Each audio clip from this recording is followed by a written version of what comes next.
हे नारायण, आज मेरी प्रजा और मेरा लल्ला दोनों ही गहरे संकट से घिर गए। आपको मेरी सहायता करनी होगी।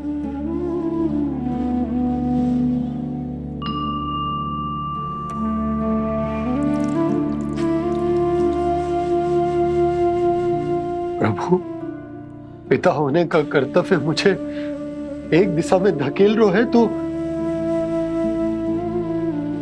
राजा होने का उत्तरदायित्व वो मुझे दूसरी दिशा में खींच रो। इस भीषण संकट में मैं क्या करूं? मैं इस संकट में अपनी प्रजा का साथ भी ना छोड़ सकता हूं और ना ही अपने लल्ला को उस नरभक्षी सिंह की मान में भेज सकता हूं। आप ही को इस समस्या का समाधान निकालना होगा। जय शालिग्राम मुझे मेरे मैया बाबा ने दिया था और उन्होंने कही थी कि जब भी कोई संकट आएगा ना प्रभु, तो इसके रूप में आप मेरा हाथ पकड़ लोगे और मुझे बताओगे कि क्या करना है, कैसे करना है। आज मुझे आपके मार्गदर्शन की आवश्यकता है प्रभु। मुझे मार्ग दिखाइए। बाबा और राजा होने की सुविधा में मैं बटा जा रहा हूं। मेरे इस धर्म की नौका जो झंझावात में फंस गई है,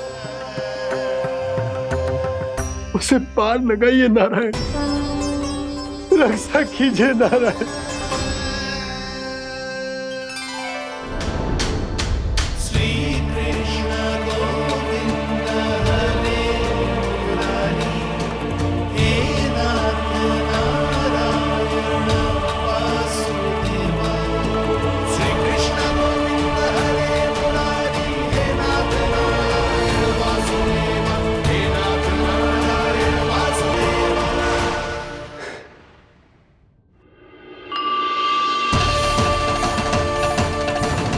शालिग्राम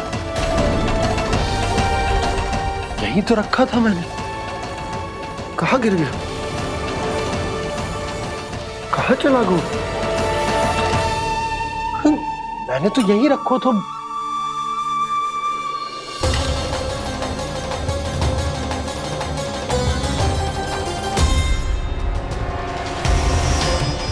कान्हा, तू यहाँ क्या कर रहा है?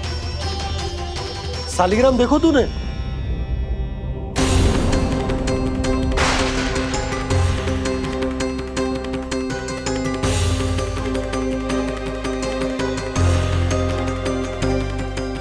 अच्छे, तेरे मुंह में क्या है?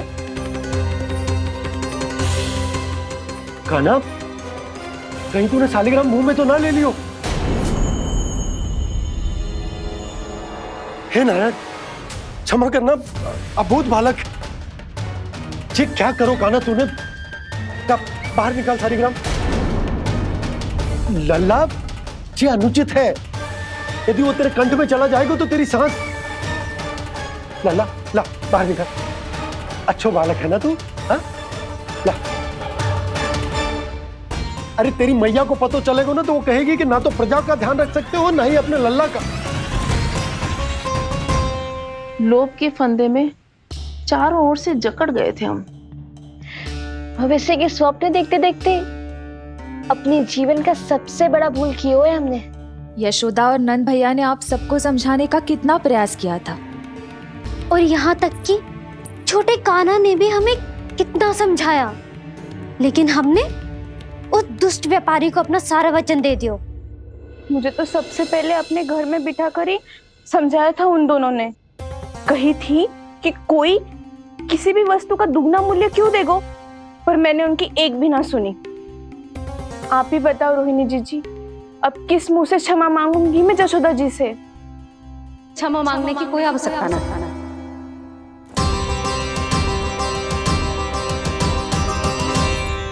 महत्वपूर्ण बात तो ये है कि तुम सबको अपनी भूल का आभास होगा और उसका पछतावा भी। पर अब तो बहुत देर हो गई है जशोदा जी। अब क्या होगा? जिस सुनहरे भविष्य के लिए हमने उस कपटी व्यापारी के सामने अपने नारायण के नाम का वचन दिया था, उसने वही भविष्य लेके राजा कंस के पांव के नीचे रख दियो है। संतुष्ट सुखी जीवन जी रहे थे हम। बछड़ों को उनके भाग का दूध मिलता था। हमारे बच्चे जितना चाहे दूध दही माखन खाते थे।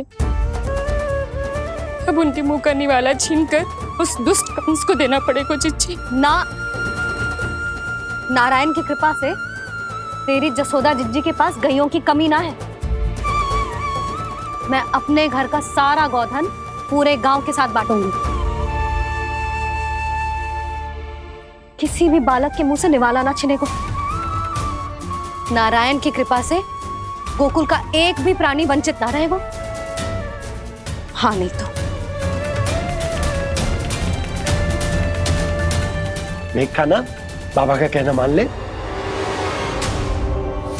कान्हा, तुझे नारायण की सौगंध है, वो शालिग्राम मुझे दे दे।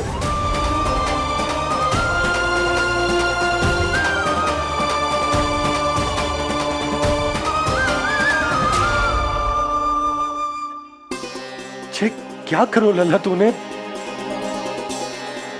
ऐसे भी कोई कर तो है क्या लल्ला? मैं पहले से ही तुझे लेकर कितना चिंतित हूं।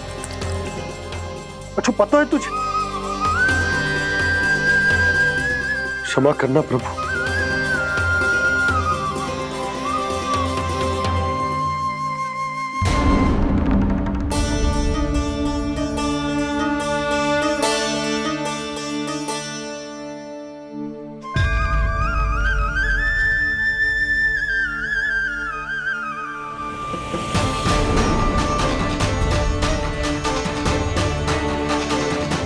ये क्या कर रहे हो लल्ला? नारायण की मूर्ति कहाँ गई?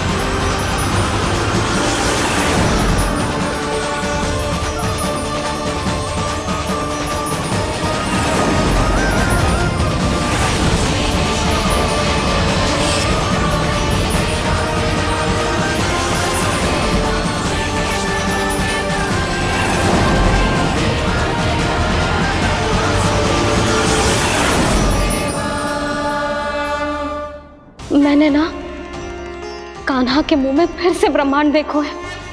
मैंने तो ये भी देखो कि श्री नारायण गोकुल में हर स्थान पे है।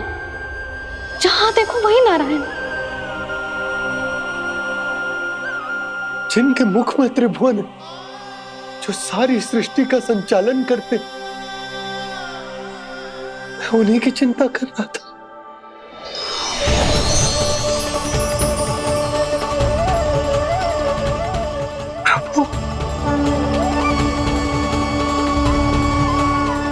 प्रभु, बाहर भी आप हैं और भीतर भी। मुझे क्षमा कर दो प्रभु, क्षमा कर दो। इस सांसारिक माया में आकर मैं भूल गया था, जिनके पास सारी समस्याओं का समाधान है, जो किसी भी संकट को क्षण भर में समाप्त कर सकते, वो तो मेरे सामने ही।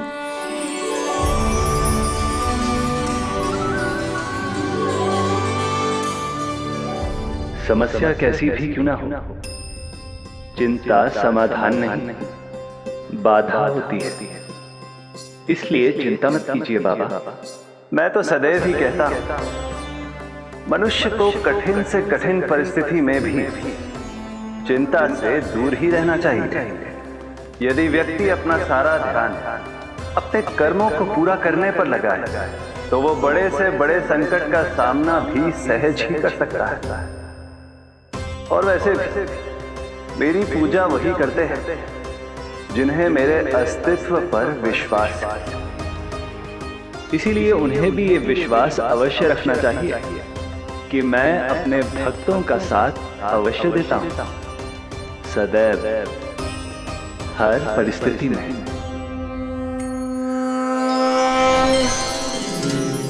मैं आपके साथ ही हूँ बाबा।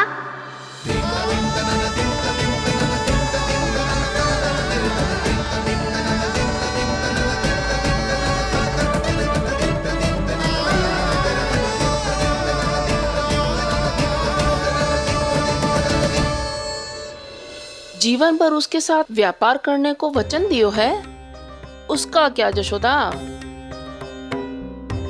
और उस दुष्ट कंस और उसके व्यापारी ने जो समस्या उत्पन्न की, उसका क्या?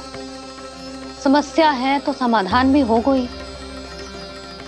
मैंने तो कही थी ना मौसी, जो हमारे समझ में ना आए उस समाधान का दायित्व भगवान नारायण पर छोड़ देना चाहिए।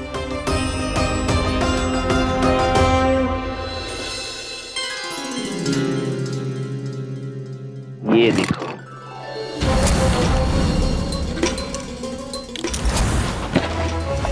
ये आभूषण, मोती, ये स्वर्ण उपहार में देने का सामर्थ्य किसके पास होगा? कंस महाराज, तुम देख लेना, मैं इस घर को महल बना दूंगा, सब झटक लूंगा। कान्हा, तुम तो अंतर्यामी हो, सब जानते हो। बताओ ना, कैसे मैं गोकुलवासियों की सहायता करूं? कोई उपाय सुझाओ। तुम्हारी ये रहस्यमयी मुस्कान बता रही है कि तुम्हारी लीला पहले से ही आरंभ हो चुकी है ना? अपने कर्मों का फल सभी को भोगना ही पड़ता है बाबा, चाहे वो अच्छा हो चाहे वो बुरा। तुम सभी चिंता मत ही करो। जो अन्य व्यक्तियों के साथ बुरा करते है ना, उसके साथ देर सवेर बुरा ही होता है। और जिस हाथ से उस षड्यंत्रकारी ने तुम सबका दूध दही माखन लियो है ना, जल जाएंगे वो हाथ, जल जाएंगे वो हाथ। दोनों पिता पुत्र का इसी से स्वागत करूंगा।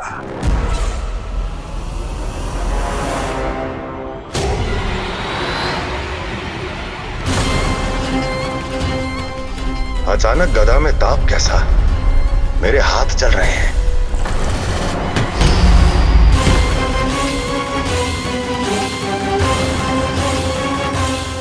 और वो व्यापारी जो तुम सबके शांत जीवन में भूचाल बन के आओ है, स्वयं शांति से थोड़े ना बैठ पाएगा। अरे उसके जीवन में उस षड्यंत्र से बहुत अधिक भयंकर भूचाल आएगा।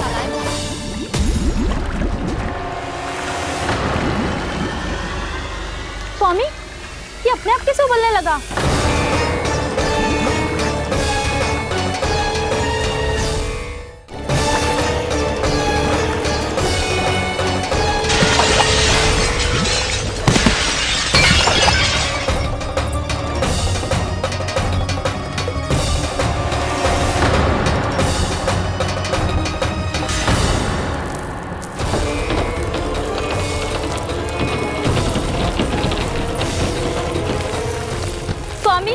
आप इस घर को महल बनाने का स्वप्न देख रहे थे, लेकिन ये खंडर बन गया। आप जिसके साथ मैत्री का संबंध स्थापित करके आए, वो कोई महान सम्राट नहीं, दुष्ट है। दुष्ट? उस व्यापारी ने दुष्ट कंस के साथ मिलकर भोले भाले गांव वालों का भोजन छीनो है ना। देखना उन दोनों के भोजन में कीड़े पड़ेंगे।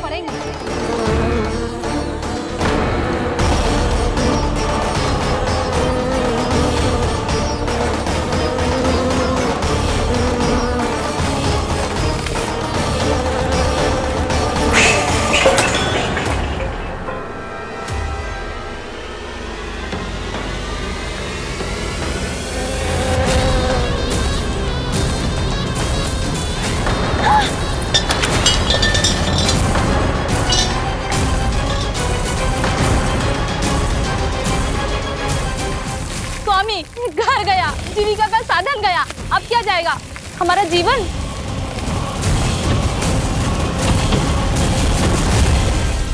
महाराज कंस का उपहार, आभूषण वाला संदूक। उन दोनों ने मिलकर तुम सबका दूध दही माखन सच्चा धन छीनने का प्रयास करो है ना, अब देखना उन दोनों का धन, उनके आभूषण सब लोहे के बन जाएंगे, कंकड़ पत्थर हो जाएंगे सब, कंकड़ पत्थर हो जाएंगे सब। ऐसा ही होगा मैया।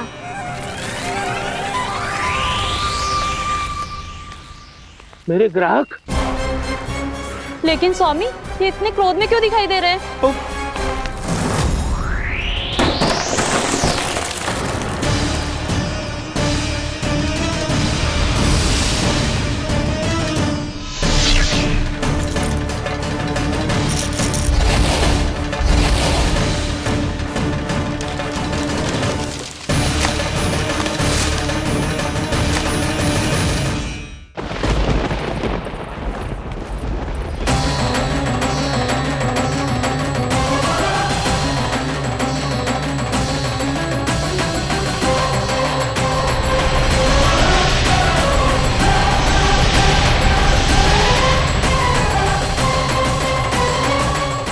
विष्णु, विष्णु ने किया है ये सब। कंस ने जो किया है उसका दंड वो अवश्य भोगेगा, उसका दंड वो अवश्य भोगेगा, दंड वो अवश्य भोगेगा। किसने कहा ये? किसने कहा ये? किसने कहा? मैंने पूछा किसने कहा ये? तुम जिसे ढूंढ रहे हो वो मैं हूँ, विष्णु अवतार। क्या चाहता है तू? तुम्हारे युद्ध मुझसे था कंस, और मेरे भोले भाले भक्तों को अपने जाल में फंसाकर तुमने सारी सीमाएं पार कर दी।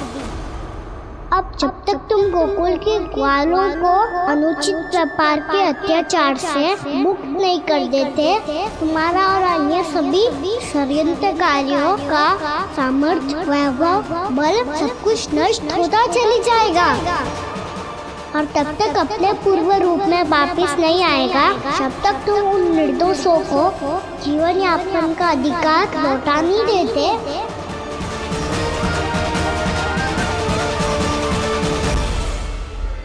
महाराज, दूध, दही, माखन सब कुछ पूरी तरह से सड़ गया है। महाराज, सारा अनाज, फल और सब्जियां सब नष्ट हो चुकी हैं महाराज। महाराज, महल का सारा पेयजल दूषित हो चुका है। छल है ये। ओ विष्णु अवतार हमें अपने माया जाल में फंसा रहा है।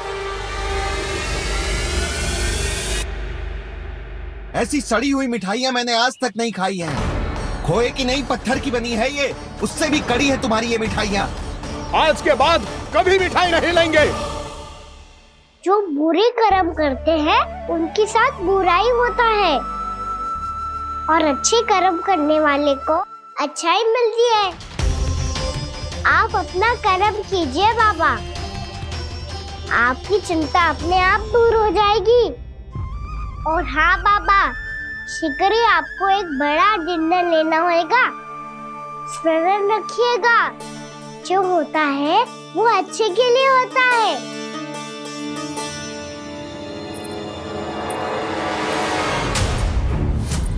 बाबा, मैया आ रही है, क्या करूं?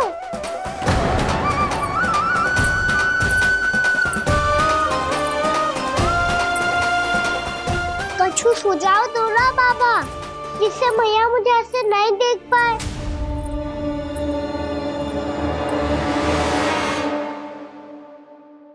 सुनो जी, आपने पुकार लगाई थी क्या?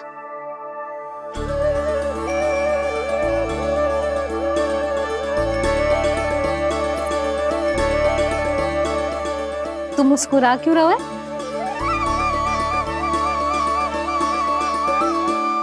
और आप भी बदले बदले से दिख रहे हो। पूजा करके तनिक शांति मिली ना? शांति ही नहीं यशोदा, प्रभु नारायण ने मुझे समस्या को समाधान भी दे दिया। मैं बस अपना कर्म करूं। कल कंस से मिलने मथुरा जाऊंगा मैं। उस दुष्ट अत्याचारी से मिलने जाओगे आप? ना ना, मैं आपको उससे मिलने ना दूंगी। देखो ना आपने कैसे हमारे गांव वालों को फंसाओ है उसने। अवश्य ही आपको भी उसी उद्देश्य से बुला रहा है। आप मुस्कुरा आ रहे हैं प्रभु? कुछ देर पहले ही तो मैया सभी को मुझ पर अर्थात श्री नारायण पर विश्वास करने की सीख देकर आई है। अब देखो स्वयं भी चिंता कर रही है ये। चिंता मत ही करो यशोदा, मुझे श्री नारायण किसी भी जाल में ना फंसने देंगे। वो तो यही है हमारे साथ। यही है, इसका क्या अर्थ है जी? तुमने कही थी ना कि तुमने उन्हें हर जगह देखो, हमारे घर में, गोकुल में, तो इसीलिए तुम चिंता ना करो, मुझे अपना कर्तव्य करने दो। कल भोर होते ही मैं मथुरा निकल जाऊंगा। पता तो चले वो हमसे चाहतो क्या है।